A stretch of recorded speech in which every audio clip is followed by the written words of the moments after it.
അങ്ങനെ കേരള ബ്ലാസ്റ്റേഴ്സ് പൊരുതി തന്നെ ഒരു വിജയം സ്വന്തമാക്കിയിരിക്കുന്നു എന്നുള്ളത് പറയാം. പഞ്ചാബ് എഫ് സിക്കെതിരെ ഒരു 1-0 എന്ന് പറയുന്ന ഒരു വിജയം സ്വന്തമാക്കാനായിട്ട് സാധിച്ചു. 2 റെഡ് കാർഡുകൾ കിട്ടി 9 പേരായിട്ട് ചുരുങ്ങിയൊരു മത്സരമായിരുന്നിട്ട് കൂടി ഒരു 3 പോയിൻറ്റ്സ് ഒരു എവേയിൽ പോയിട്ട് സ്വന്തമാക്കാൻ സാധിച്ചു എന്ന് പറയുന്ന ഒരു ഗുഡ് റിസൾട്ട് തന്നെയാണ്. സോ ഈ ഒരു മത്സരത്തിലേക്ക് വരുന്നൊരു സമയത്ത് നമുക്കറിയാമല്ലോ, പഞ്ചാബ് എഫ് സി ഒരേ ഒരു വിദേശ താരവുമായിട്ടാണ് സ്റ്റാർട്ട് ചെയ്തത്. അവർക്ക് ഒരുപാട് പ്രശ്നങ്ങളുണ്ടായിരുന്നു. ആകപ്പാട് അസ്മിർ എന്ന് പറഞ്ഞിട്ടുള്ള മുന്നേറ്റത്തിലെ താരം മാത്രമാണ് ഡിഫൻസിലും മിഡ്ഫീൽഡിലും ഒക്കെ ഇന്ത്യൻസിനെ ഡിപ്പെൻഡ് ചെയ്ത് കളിക്കേണ്ട ഒരു സാഹചര്യമായിരുന്നു ഉണ്ടായിരുന്നത്. അതുകൊണ്ട് തന്നെ മത്സരത്തിൻ്റെ തുടക്കത്തിൽ കേരള ബ്ലാസ്റ്റേഴ്സ് തന്നെയാണ് ഡോമിനേറ്റ് ചെയ്ത് അറ്റാക്കിങ് കാര്യങ്ങൾ ഒക്കെ നടത്തിക്കൊണ്ടിരുന്നത്. പക്ഷേ നമുക്കറിയാം ഏതാണ്ട് 13 ഡിഗ്രി ഒക്കെ ആയിരുന്നു. അതുകൊണ്ട് തന്നെ ഒരു തണുപ്പൻ രീതിയിലുള്ള മുന്നേറ്റങ്ങളൊക്കെ ആയിരുന്നു ബ്ലാസ്റ്റേഴ്സിൻ്റെ ഭാഗത്ത് നിന്ന് സംഭവിച്ചുകൊണ്ടിരുന്നത് എന്നുള്ളതാണ്. ഇപ്പം പഞ്ചാബ് എഫ് സിയുടെ ഭാഗത്ത് നിന്ന് ഇവിടുന്നും ചില കൗണ്ടർ സിറ്റുവേഷൻസ് അതിൽ എനിക്ക് തോന്നുന്നു നിഹാലിൻ്റെ ഭാഗത്തു നിന്ന് തന്നെ 1-2 തവണ വന്നു. അതിൽ ക്ലിയറായിട്ട് 2 ചാൻസുകൾ നിഹാലിന് തന്നെ കിട്ടിയിട്ടുണ്ട്. ഒന്ന് ഒരു ഫൗൾ ചെയ്യപ്പെട്ടു, വിലോസിന് അതിന് യെല്ലോ കാർഡും കിട്ടിയിരുന്നു. അതിനുശേഷം നിഹാലിനൊരു നല്ല ചാൻസ് ആയിരുന്നു. അദ്ദേഹം സെൻട്രലിലേക്ക് പോയിരുന്നെങ്കിൽ ഗോൾ അടിക്കാനുള്ള അവസരം തന്നെ കൂടിയായിരുന്നു. പക്ഷേ അദ്ദേഹം കുറച്ച് വൈഡായിട്ടുള്ളതാണ് റൺ നടത്തിയത്. അതുകൊണ്ട് തന്നെ ആ ഒരു സ്പേസ് കൃത്യമായിട്ട് സച്ചിൻ സുരേഷ് കവർ ചെയ്തു. അതുകൊണ്ട് ഗോൾ അടിക്കാൻ പറ്റില്ല, അത് സേവ് ചെയ്തു. അതായിരുന്നു പ്രധാനപ്പെട്ട പഞ്ചാബിന് ഉണ്ടായിരുന്ന അവസരങ്ങളെന്ന് പറഞ്ഞാൽ.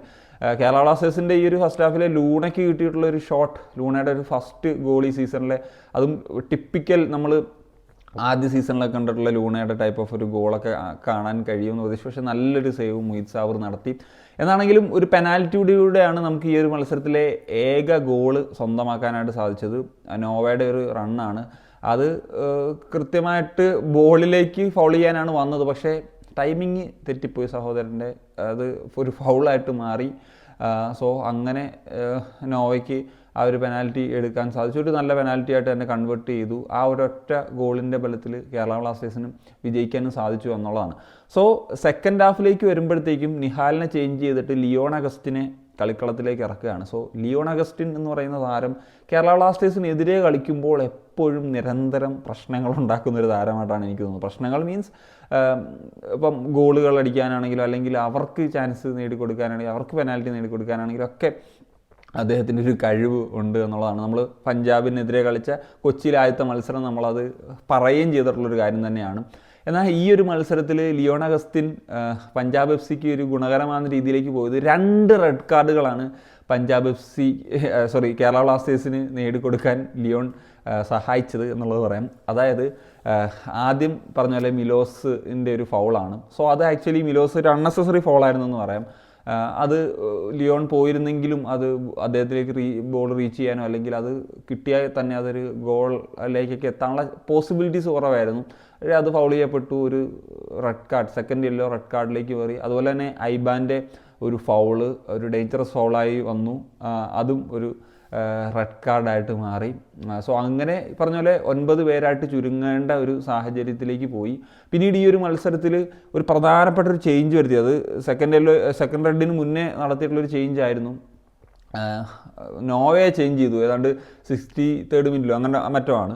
സോ ഇത്രയും നേരത്തെ നോവയെ ചേഞ്ച് ചെയ്തത് നമ്മൾ ആദ്യമായിട്ടാണ് കണ്ടത്. നമ്മളെപ്പോഴും പറയാറുള്ളതാണ് നോവയെ എല്ലാ മത്സരങ്ങളിലും 99 മിനിറ്റ് 100 മിനിറ്റോ കളിപ്പിക്കില്ല. അപ്പം ഈ ഒരു മാച്ചിൽ ആ ഒരു ചേഞ്ച് വരുത്തിയിട്ട് അവിടെ മറ്റൊരു വിദേശ ഒരു അദ്ദേഹത്തെ ഡിഫൻസീവ് മിഡ്ഫീൽഡർ എന്ന നിലയിലാണ് കൊണ്ടുവന്നത്, അതായത് കൊയ്ഫിനെ. സോ ആ ഒരു ചേഞ്ച് വളരെ എടുത്തു പറയേണ്ടതാണ്. അതിൽ നോവ അത്ര സാറ്റിസ്ഫൈഡ് അല്ലായിരുന്നു. പക്ഷേ ആ ഡിസിഷൻ പെർഫെക്റ്റ് ആയിരുന്നു എന്നുള്ളത് തന്നെയാണ് പറയേണ്ടത്. കാരണം നമ്മൾ മുമ്പും പറഞ്ഞിട്ടുണ്ട്, ഇങ്ങനെ നമ്മളിപ്പം മോഹൻ ബഗാനെതിരെയൊക്കെ ലീഡ് ചെയ്ത സമയത്ത് ഇങ്ങനത്തെ ചേഞ്ചസ് വരുത്തി നമ്മൾ ഡിഫെൻസീവിൽ കോമ്പാക്റ്റ് ആക്കിയിരുന്നെങ്കിൽ കുറച്ച് ബെറ്റർ ആയനെ എന്നുള്ളത്. സോ ഈ മത്സരത്തിൽ നമുക്കത് പറയാൻ പറ്റും. കാരണം നമ്മൾ 9 പേരായിട്ട് ചുരുങ്ങിയ സമയത്ത് പിന്നീട് നമ്മൾ ആ ഒരു ഡിഫെൻസീവ്ലി എത്രത്തോളം കോമ്പാക്റ്റ് ചെയ്തു, അല്ലെ പൊരുതി ആ ഒരു മെൻറ്റാലിറ്റി കാണിച്ചു എന്നുള്ളിടത്താണ്.